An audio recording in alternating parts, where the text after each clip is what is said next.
All right. I'm a rhinestone guy. Been a client of yours for about 4 or 5 years now. I always wanted to get into embroidery.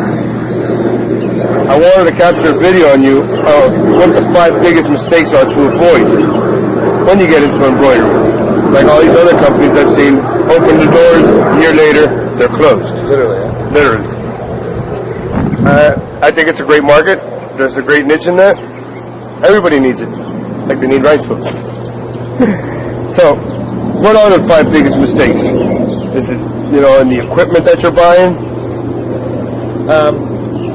There's a lot of things to cover. There's a lot of ground to cover. That's a loaded question that could go on for a long time. But I think the number one thing to remember is that embroidery is a commodity. There's a lot of people offering it. Everybody knows what it is. It's going to be here. It's not going to go away. But there's a lot of choices. So, the old saying was, I could look at the yellow pages in any major city, any decent-sized city, I could find, like New York, Chicago, Toronto, a large city like that. You could find 150 to 200 people within an hour radius of the city center. If you're in a smaller city, population of, let's say, 40,000 or so, you're still going to find 12, 15 people offering embroidery.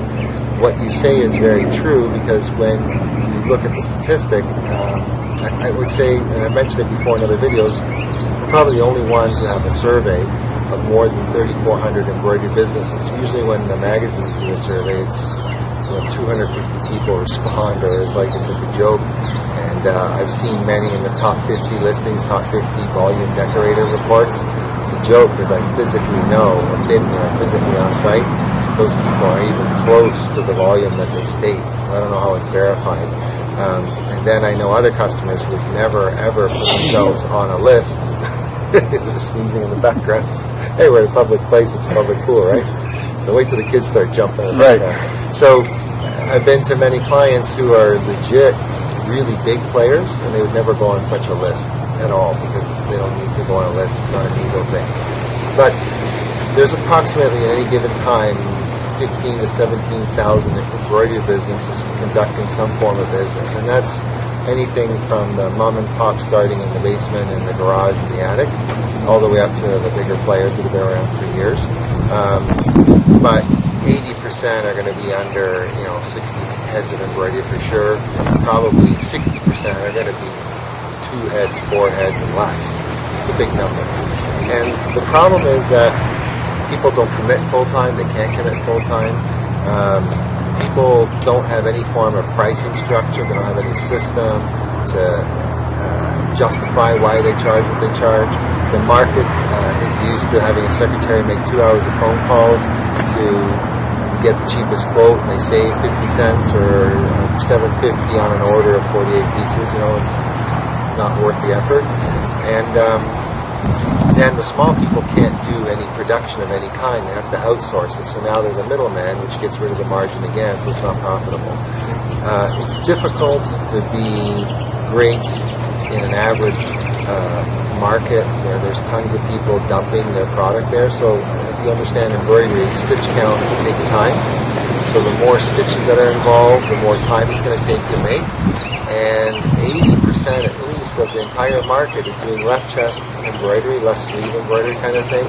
And at $2.50, and it's somewhere from 4,000 to 7,000 stitches. So there's no way that when you do that kind of embroidery, you can actually be profitable. So you can end the interview saying, get out, run. It's a terrible business to be in. And anybody who's been in the business for a long period of time can verify that.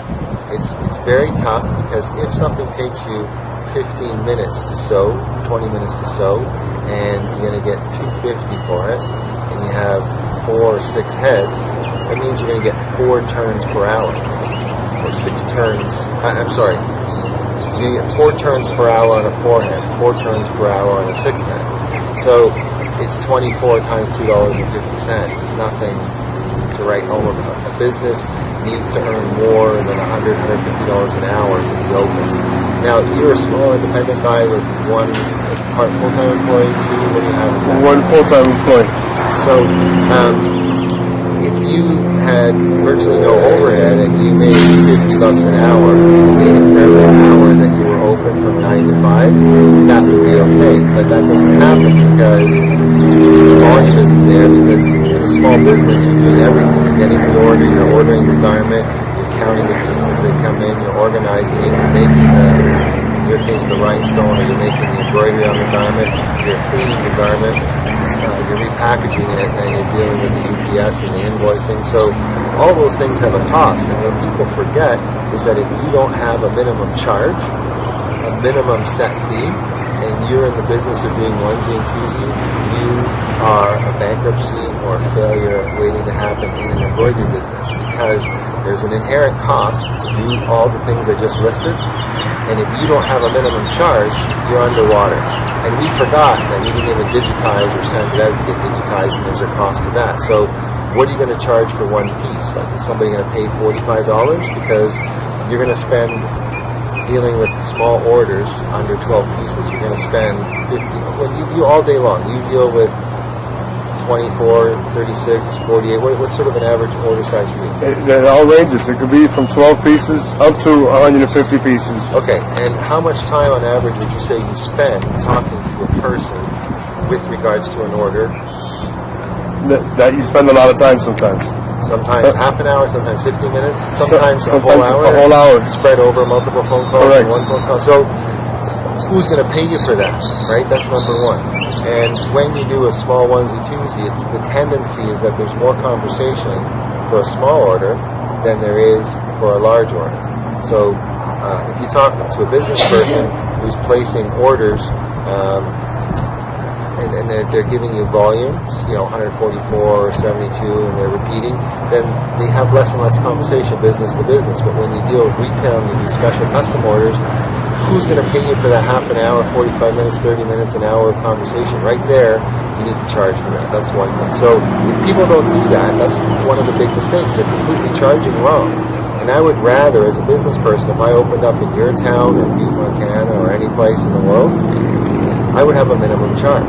And I would let go of those small orders and choke my competitor with all that garbage type of order, with all those long conversations, and they never make any money. They'll disappear.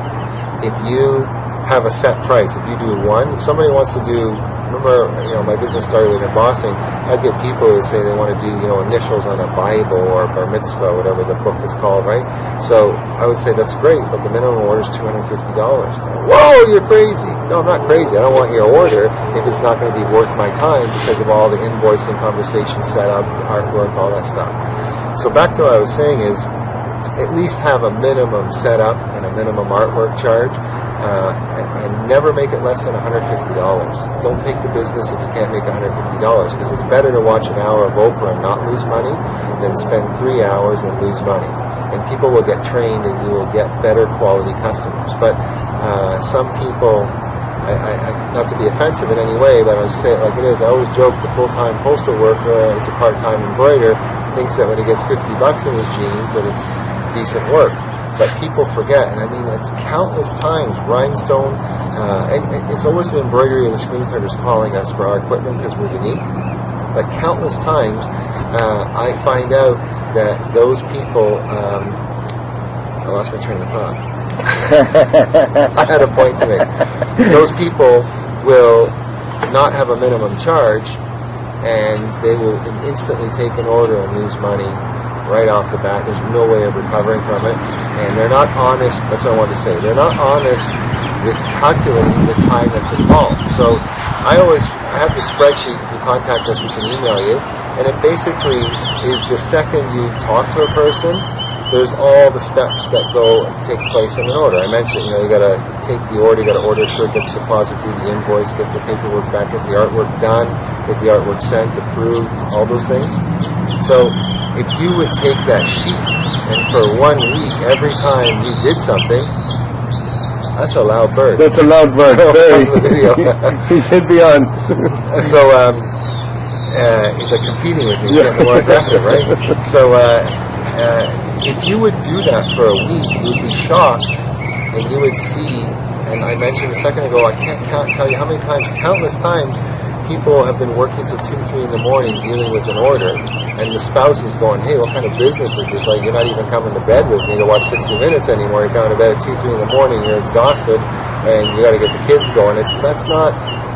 Or another classic business was, hey, I have 4 employees. Oh, really? He says, yeah, I have my mother who works for free. My father's retired. He works for free. My sister comes in from 9 to 2:30. I don't really pay her. I just give her a little bit of cash money here and there. And I have myself full time when my husband comes home for it. So she's got 5 employees, of which none are on the payroll. That's not a business that you can sell. That's not a business that's viable. It's not a real business. So if you don't create an entity, a business that has a minimum hourly revenue, and you don't have a minimum setup fee, your business is doomed. You'll be very lucky. Okay? Some people can get it to go, but the minute that they have to get out of the house because they can't deal with the boxes and the volume and that stuff, then they go into an industrial complex, retail, whatever. Nothing works because the prices weren't adjusted for a retail environment. And you just got a building and you notice that all of a sudden, whether you get out of bed or not, there's a bill there. There is always a bill there. The phone is more expensive at the unit. The internet is more expensive at the industrial unit. The hydro is more expensive than in the industrial unit. And there's a price just to have the key. Yeah. Whether you open the key or not, that's a flat rate cost that's going to occur, and there's more pressure than before. So it's nice to get the business out of the house so you get your mental state back and you have a place where you can recover and relax and have a life and have the business life. Versus at the home, you always felt obligated to work because you're always near your office, right? But all of a sudden, you have to generate more income. So number one thing you have to do is you have to set a minimum price for any kind of job, and you need to have the discipline to say no thank you and don't take the job, because by not taking that job, you will free yourself up to have more time to get better quality jobs. But it's very tough for a lot of people to make that change and that difference. It is. By the way, I'm a Canadian. I'm melting. Yeah, I bet you are. You better ask your questions fast. I'm not going to last. Okay. Well, we started off with equipment, but we never got an answer on equipment. So, I say things, and they may be a little bit cliche to me because I've said it for so many years, but it's proven time and again. I can't tell you, of all the trade shows I've done around the world, people go in and they go, oh, it must be good because everybody's doing that. That's the sheep syndrome, and it's too late. If everybody's doing it, it's too late. That's what I was going to say. I've been to a bunch of shows in the last couple of years, different conventions throughout the state. It's easier for me to go throughout the state because I could drive instead of fly. And I've seen many different companies with many different machineries. They all look alike. Yeah. They all make the same noise when they're running. But everybody says theirs is better. Well, would you agree that a German car is engineered different than a Japanese car, and a Japanese car is different engineered than an American car? I do. Okay. Would you agree that, for example, Hyundai has become an excellent product? I do. It used to be like a rust bucket in Canada. It lasted 2-3 years. Remember the old original Hondas, and Honda's a phenomenal product? Yeah. And so there's all levels and increments of equipment. I have preferences based on what I've seen in those literally thousands of embroidery businesses. Like anything else, you get what you pay for. Stick when you can with the brand name, the biggest one. Understand that if you're going to get into the embroidery business, you're going to buy a single head, you're doomed from the get-go because you cannot make any volume with that machine. Because your business is predominantly going to be left chest embroidery. So the newest thing is that laser technology, the one we sell. It's sort of, we didn't invent it, we reconfigured it and made a new invention from something that's being done. So instead of 180 grand, 200 grand, we have something that's in the 50 grand range.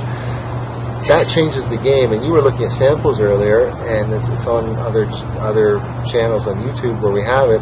You saw full front decoration. It was only running stitches. Right. So I have full front decoration that I can charge $7 to $9 for. But it's less stitches than a left chest embroidery. The one that said Timberlane with the single roll, stitcher? yeah. That's not even 2,000 stitches.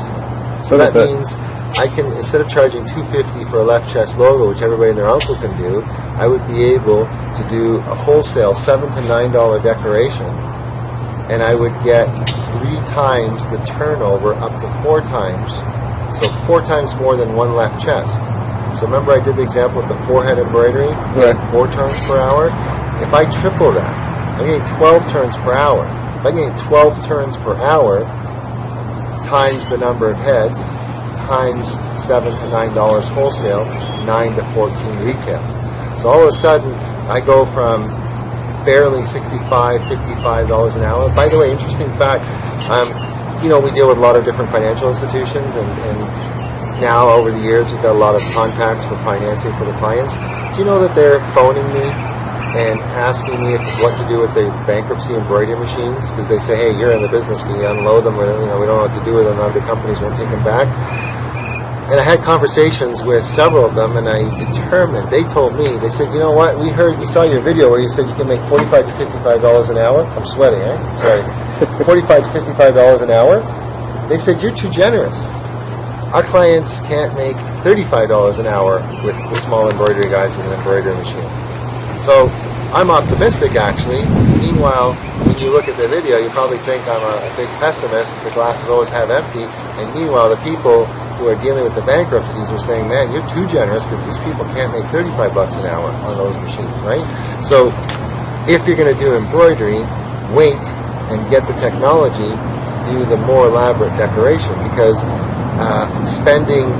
it's better to get a used bankruptcy machine that's, with a car, they say first one drives, first one pays, second one drives, third one repairs. You ever heard that? Correct. So with embroidery equipment, there's so much bankruptcy consistently. It's worse bankruptcy ratio than restaurants. And you said it on your own. I see them come and go and Come and go. On the fly or whatever. It's better to get a used embroidery machine and a laser, spend a little bit more. But man, if you're making $300 to $600 per hour, that means that you're busting your nut every day trying to make $35, $45, $55 an hour, and instead you could get an order for a school team or a logo for whatever, full chest instead of left chest, and in 2.5 hours on a 1 or 2 head embroidery machine, make more money than most embroidery people make all week. So that's the difference. And yes, it's a tougher nut to pay monthly. You'll pay more for that, having that. But man, if you work a couple hours and you pay the whole month off, then you're not under pressure anymore. It's significantly easier for you. Okay, my next one is on the marketing plan for that. I've been in business for, like I said, about 4 or 5 years now, and I still have issues on my marketing. I haven't caught that glitch to throw me over the edge on my rhinestones. My best marketing right now is word of mouth. You ask a loaded question, because I'm going to throw stuff back at you and I'll put you on the spot. Yeah. Because I've told you things, and don't feel bad, because it's nothing new. Here's the deal. I'm not professing to be some marketing genius. The only thing is that I've spent money learning how to market, because I didn't know how to market, because I needed tools. And when I went to these marketing courses, so much of it is very generic. So it's for a lawyer and a plumber and a dentist and a podiatrist and a restaurant, and so we give you all these great ideas, but you can only take 1 or 2 and apply them to our type of industry, okay? And the rest you gotta let go through your filter, and you can't use them. So Commercio, commercio.com, www.commersio.com. That is a company that will help you specifically create a marketing program and put you on a program that you follow through. And you know how they say advice is as good as what you pay for? So maybe I didn't give you free advice, and you can use it. If you pay for it, you can use it. You have to do a number of things. You have to have a system, a tool, function that you follow. Activity has to take place. So it's not just a matter of printing a postcard and sending it out. My philosophy is called top of mind. I don't know who made up that name. And the idea is that I'm in my customer's mental range once a month, at minimum once every 6 weeks, whether it's an email, a postcard, mailing of a sample, their birthday, an update, educational piece of information. And it's what's called residual marketing. So residual means that when you make the effort once, you can continue to use it, and you don't have to do it again because you made the first introduction, but every time you get a customer, you can give them that introduction. And it's as simple as making a draft email and copying it 6 times, and every time you get a new client, they get that draft email, okay? The first one. And then right when you have them, you take the draft number 2 and you put it in Outlook. There's that option just to delay send. So you delay send at 3 weeks or whatever, and automatically it does that. There's tools on the internet that do that for you. Aweber or something like that. Constant Contact is another one. But there's alternatives to that for smaller business. There's that website called Zoho, and they have some marketing tools and a database. Most of you guys don't have any kind of a database at all. You work off your accounting package, you work off Excel, and you work off Outlook. So you have no formal method to get in touch with people on a regular basis. So even if you get that web-based Zoho, which means that you can log in, you can import your clients into a database, and now when you go on the internet, you sign in, all your customers are there with the activity, and you can make an automatic email to go out to them. That's a very simple, cheap way to start.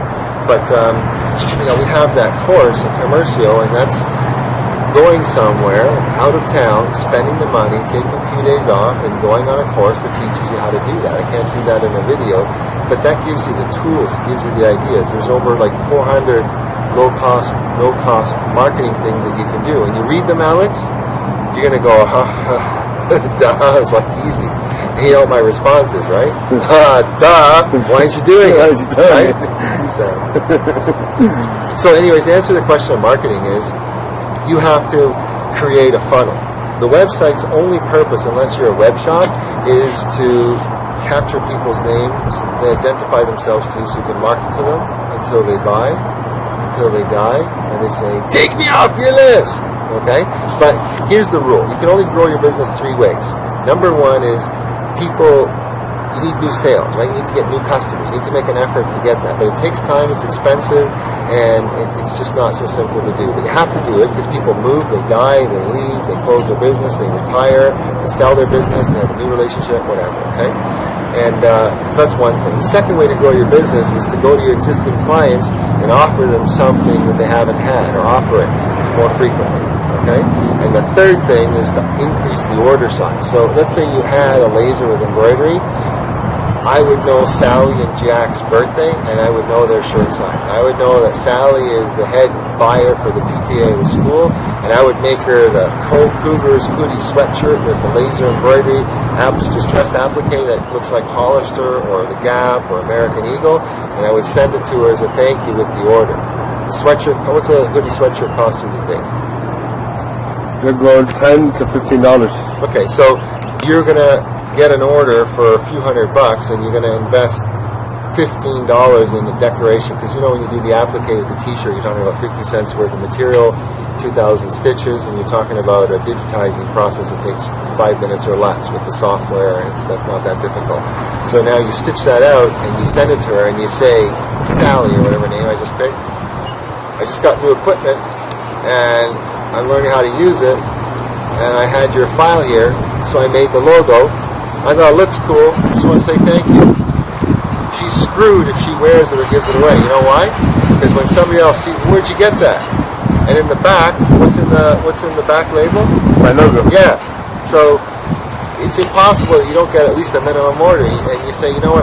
Our minimum order is only 24 pieces. That's the least we can do. So now all of a sudden you have a $600 to $1,000 order. If you're going to tell me, oh, my customers can't spend that, you got the wrong customers. Let your competitor have the customers. Look, I don't want to say that they're losers or anything, but don't take those types of puny orders, because all you do is get busy and you don't get profitable. And you have a neighbor who's a printer or screen printer. Are they busy? Yeah. But are they profitable? How many hours do they work? Many. Many hours. Average embroidery business works 60 to 80 hours a week and can't take home $50,000 a year. It's a chronic problem. It's like a cancer in the embroidery industry. And single-handedly, our company wants to make that change and stop those problems. So don't start a business that has very little chance, or the odds are extremely against you to not make money. They can say whatever they want in a seminar about the embroidery. You're never going to have anything but left chest, because nobody, you know that the shows, what do they have in the center hall as showpieces? Beautiful designs with a contest, right? Right. Who's going to buy that? Who's going to pay for 150,000 stitch of a burger or a polar bear or whatever beautiful piece? It's a piece of art. But, you know, art only makes money when the artist is dead. Right. And it's an oil painting or something, right? Or a Warhol or whatever. But you can't make a living doing that. And if you wash one of those shirts, they're all going to get puckered because the stitch content is so brutally heavy, and it's such a brutally heavy decoration. It's not fun to wear anyways. So my point is that what you see shown on those displays is a joke. It's a piece of art for a contest. But that's not what anybody's making to make a living. Nobody paid for it. They'd screen printed 1,000 times before they'd ever embroider that, right? Very true. So a busy embroidery, a busy decorator doesn't mean they're a profitable decorator. There's a big difference. A big difference. So maybe we'll get that email, let's get that sheet, and do that test for 1 week. And I've had people who make less than minimum wage. And they're working 60, 80 hours a week. And it's like, what happened? I've been doing this for 5 years, you know? And I'm the guy who says, man, it's better to shut down your business and get a job at Subway, because at least you're going to be home with your kids at 5 o'clock, and you're going to make more than what you're doing in this lousy business. I'm sorry to be the bearer of bad news, but it's again and again. If you need embroidery equipment, my opinion, sorry for my competitors, buy it used. It's like the housing market in Florida. There's so much inventory. There's so much inventory, and it's empty. You know, 25% of Florida, Nevada, and California, some statistic I read, is empty. And there's still more in foreclosure, right? So embroidery is the same. There's so much used equipment. You just need to know where to find it. We can also help you with that, not a problem. That's not our core business. But we like to sell it with the laser or the deal. One more question. What about pricing? How do I know how to create pricing on my products? Okay, so what did I say before at the start of this? I said you have to have a minimum number, right? I want you to have a number in your head. So the best way to do it is take a number of an annual income and go backwards. So let's pick, I don't have a calculator that fast, you know, in the heat while it melting to do that. Welcome to sunny Florida. Yeah, there's not even like, there's water there and I can't drink it. Huh? So the number one thing is to pick a number you need to make per year. Pick 50, 60, 100,000. Be realistic, right? You're not going to go from making whatever, 25, 30,000 part-time to be 100,000 instantaneously, because you're going to have to put in the discipline. But let's just pick 50,000 just for math's sake. Then go backwards and try and have 4 weeks off. So out of 48 weeks, 40 hours a week, do the math. I'll probably get it done and I'll insert it in the video. Do the math and determine how many hours a week, what that equals per hour. And when you know what that is per hour, then break down what you need to make per week over and above that, because you're going to have at least, you have to have a minimum of 40% gross profit on anything you touch or do. If you don't do that, you are screwed and doomed and done and cooked and whatever you want to call it, okay? So whatever you touch, do, or make, you have to have a bare minimum of 40% gross profit. When you have 40% gross profit, then you know that this much is what I need for my salary. Now I also need this much to cover my overhead, and I need this much to grow. And when you have that number, we'll do an example for you, then you know what you need per week, and then you divide that into your 40 hours, and now you know what you need to be making per hour. Do that exercise for you, whatever your salary is going to be. We'll put one up as an example in the video, okay? And then that's where you have to start, and you have to take orders and have minimum charge and stay within that region. And you need to say no to the other things, because then you'll be free to find a better type of order, a better quality customer.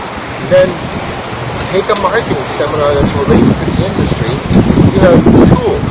Don't go take a generic one that's all about everything and it promises you everything, but start to read things that are helpful, and we have so many resources. We've always done that with the customers. We guarantee that they're profitable in a period of time when they do the exercise. So, you're guilty of not doing the things that you could have done marketing-wise because you don't have the discipline. Why? Because you get busy having to service customers because you got to pay the bills. Very true. And if you can make a small improvement, small steps to get out of that treadmill, the hamster and the wheel, then all of a sudden you're like coasting because you'll work less. It's so ironic. Why do wealthy people always take lots of vacation? Why? Because they always find the time, because they're generally less stressed because they're doing more profitable things per minute, per hour, per week than the person who's busy. Restaurant owners, 7 days a week practically, unless they have the day off. And embroidery owners, they work too hard and they make too little unless they make a change. There's enough embroidery people and you don't lose anything. You'll lose the customers that suck anyways. You'll lose the customers that are a pain in the butt. But the ones who are business people you'll respect, because you will get a new base that gives you more revenue, that gets a better quality decoration, that gets a bolder decoration, that gets a better product, better service, because you're affording yourself the ability to give that to them, rather than always doing under the gun, always doing everything yesterday. Don't do anything rushed without charging for it. Big mistake. Because then everybody will get everything rushed from you. You will eliminate the people who are disorganized. Your lack of disorganization shouldn't be my chaos. And if you want me to create chaos to get your shirts done at the last minute, you should have a rule. And some of the people that I know, if you want something next day, it's 100% more. If you want something in 48 hours or less, it's 50% more.